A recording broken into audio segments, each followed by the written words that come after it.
Thank you, Finlay, and tēnā koutou, tēnā koutou katoa. My thanks to Fabian Society. Thanks for the invitation to be here. I appreciate it. I really benefited from this morning. Extraordinarily insightful and wise presentations with a lot of food for thought. But being hardwired to shift the goalposts, and we're in fact invited to this morning, to broaden the debate, or at least not shift the goalposts, possibly paint them, repaint them green. I don't have a prepared speech, so don't look over there. That's me. I just want to try to get some thoughts coherently together in response to this morning, and get my own personal interpretation of a green philosophy across for your consideration. And I appreciate meeting inside the Legislative Council chamber. The Green Party was instrumental in having a conference towards a sustainable New Zealand economy back in November, and we were very pleased the Speaker did agree for that to occur, because I think, and just to echo Heather, there's time for robust exchange of different views 20 metres down the corridor. This should be used as a place for come let us reason seminars to seek common ground between the parties, and I think it's hugely important that we have these kinds of meetings here in the Legislative Council chamber. So let me just try to broaden our conceptual framework for this afternoon, because we're invited to address the subject of fresh ideas for a productive economy, and I want to broaden it to not so fresh ideas for a sustainable economy. Not so fresh, because the green ideas have been around for the better part of 3 or 4 decades, certainly since the 70s. Initially in think tanks and individual contributions and seminars, and then ultimately on the political agenda in the form of parties, and then ultimately entering the bastion and in parliamentary representation. Not simply in the Green Party, in New Zealand, where the Greens have recorded above 5% consistently for the last 4 or 5 elections, but around the world, including, incidentally, in FPP situations. The mixed proportion in Baden-Württemberg, Germany now, a government, and even in the FPP, the traditional systems in the UK and Canada, where there has been one Green MP elected. So the green philosophy and its interpretation of new economics, ecological economics, is now seriously on the political agenda, and I think it's going to increase. So that's not so fresh ideas in the sense of 4 decades, but also for a sustainable economy, because I suggest seriously that sustainability actually trumps productivity. And that's not to say productivity is not important, of course it's essential. But sustainability is more important, which is why I'm in the Green Party, not an ACT or National or any of the others. Just picking up on a couple of points that were made about the dream, and both David and Heather effectively spoke about the dream. Heather lamented that there weren't so many dreams or visions, but with respect, I think I do see visions in each party. I think I see the vision that is ACT's philosophy, and National has a dream, I think. John Key, I think, has a dream. I think it's there.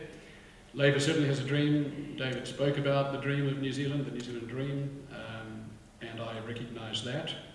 I would just say in response that my dream is more of a healthy planet than a rich nation, and that the establishment of a healthy planet will ultimately earn you a healthy nation.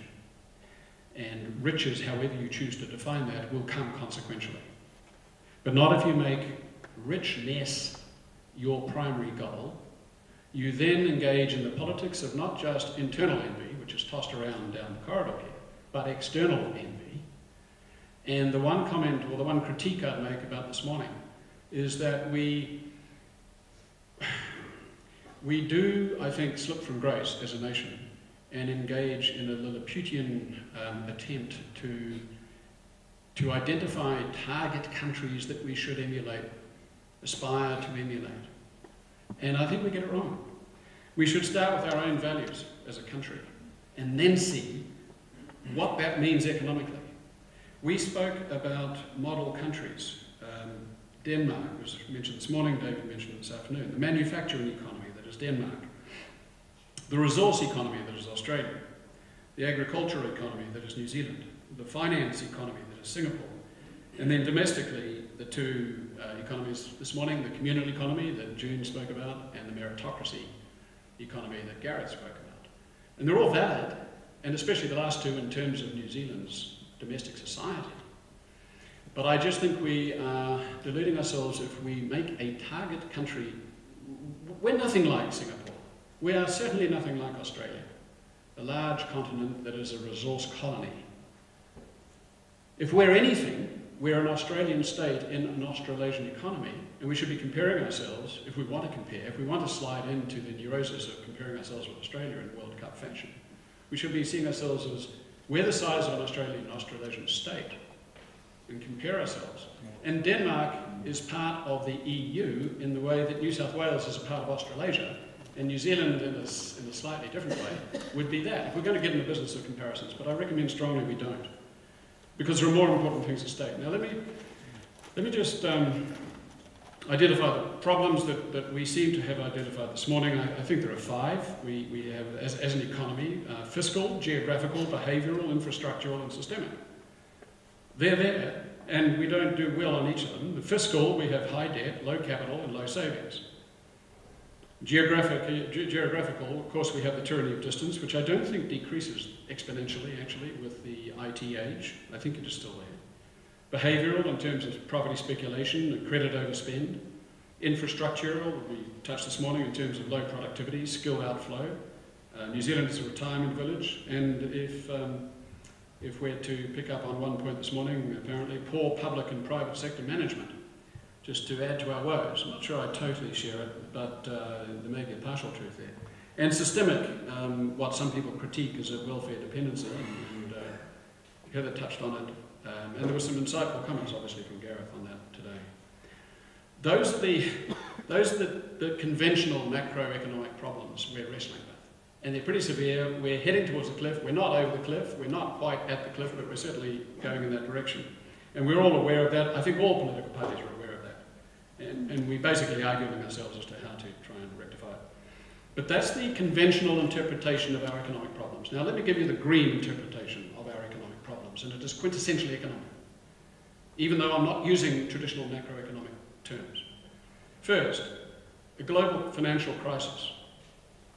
And I call it short-term, 2011, say, to 2015, just hypothetically. Secondly, a global economic strain, medium-term, 2011 to 2020 to 2030, when other issues of peak oil and so on kick in. And third, global ecological crisis, long-term, 2011. When I say long-term, extenuated. I don't mean they're in the long-term, they're here now. We have a current global ecological crisis upon us. But it's long-term in the sense of it's 2011 for 100 years, to 2100 and beyond. That's the green interpretation of our economic problem. You start with the global economy, and then you say, well, where does New Zealand fit in it? You don't see New Zealand in 19th century fashion as a sovereign nation state that is competing and trying to maximise our national advantage competitively with other nations, because we won't get there. And it's the wrong 21st century conceptual framework to begin with. Now, we have a national crisis. It is those five areas I identified, but it has to be placed in the context of the global economic problems that I also identified just a moment ago. We do have competitive risk factor. We are a vulnerable economy, but to use the right concepts and framework, we should start with our ecological footprint and recognise that it is 3 to 4 times higher than the average global ecological footprint per capita. And that nonetheless, we are one of the few countries, about 10 or 15 countries, that has a national ecological surplus, but only because of our low population density, not because of sound husbandry of our natural resources, because our national population density is 1/3 of the global average. And yet we manage a 3 to 4 times ecological footprint per capita. But because of our national ecological surplus, we tend to think that we're well off, and in relative terms we are. but it gives us a sense of indifference and rather ignorance of what else is going around the world elsewhere. And the problem is that it tends to make us a bit like an ostrich, because what is going to happen on the global economy more than anything we do here for our national economy is going to impinge on our national economic fortunes. So we have to start with the global crises and then work our way to the national crises to solve them. So what to do? What's the productive strategy, to use the term of our this morning's second session? The conventional approach is to engage in fiscal restraint and economic growth. Fiscal restraint, reduce tax, reduce public expenditure under the current government, reduce public expenditure, and restore a positive current account balance.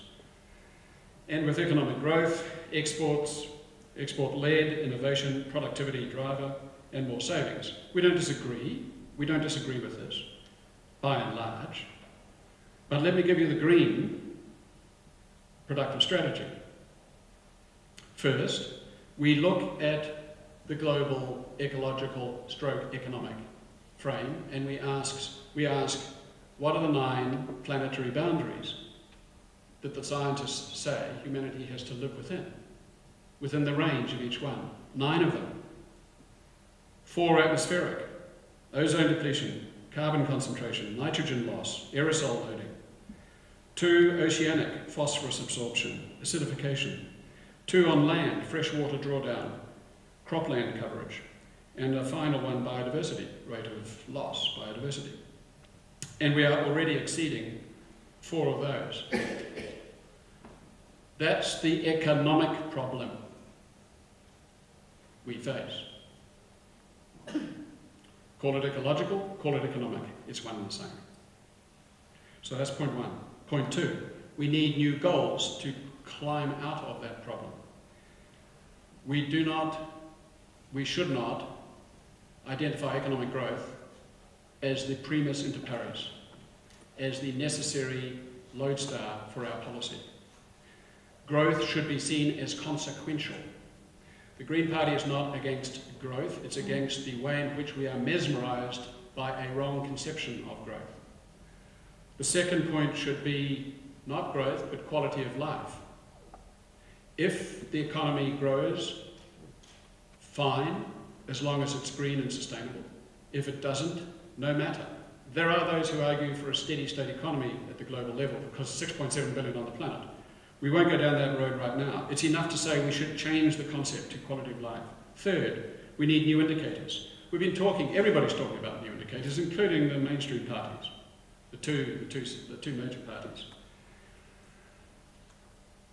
I've got a members' bill in the House, in the ballot, which would amend the Public Finance Act by introducing 39 environmental indicators and impose a legal obligation on the Minister of Finance, who already has under 26D an obligation to address traditional macroeconomic indicators, to also be obliged to address 39 environmental indicators at the same time when he's presenting the budget, not when he will be discussing in a couple of years' time Nick Smith's Environmental Reporting Act in August, having cleared away the budget in May.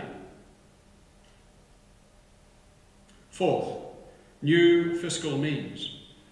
We need eco-tax reform, we need capital gains tax, we need asset retention, we need national resilience in both energy and food. We critique the 2011 budget on the basis of its fiscal irresponsibility, its tax inequitable in tax, and its punitive government cuts. We call for a green economy through green tech and green jobs that would have a true price on carbon, would have a water price, would be smarter transport with cuts in roading instead of 26 billion or so. Secondly, clean rivers and responsible freshwater management. And third, a reduction in child poverty. These are the combination of truly sustainable economy and a sustainable society that go together.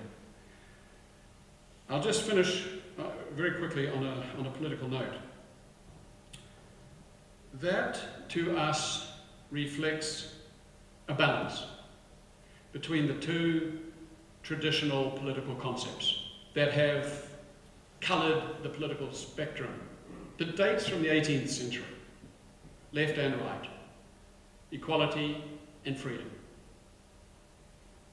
It's 250 years old. With great respect, and I respect every party in our chamber, and I respect their visions, but we insist on placing ourselves like magnets on the left-right spectrum. And we argue the toss. You cannot place sustainability on the left-right spectrum. It won't fit. You have to have a vertical axis that is sustainability. Whichever our party is, whichever traditionally we choose to be placed, or we are placed, by imposition on the left-right spectrum, you are sustainable or you are not sustainable. Now let's have the debate, including the left-right debate, within the context of sustainability. Thank you.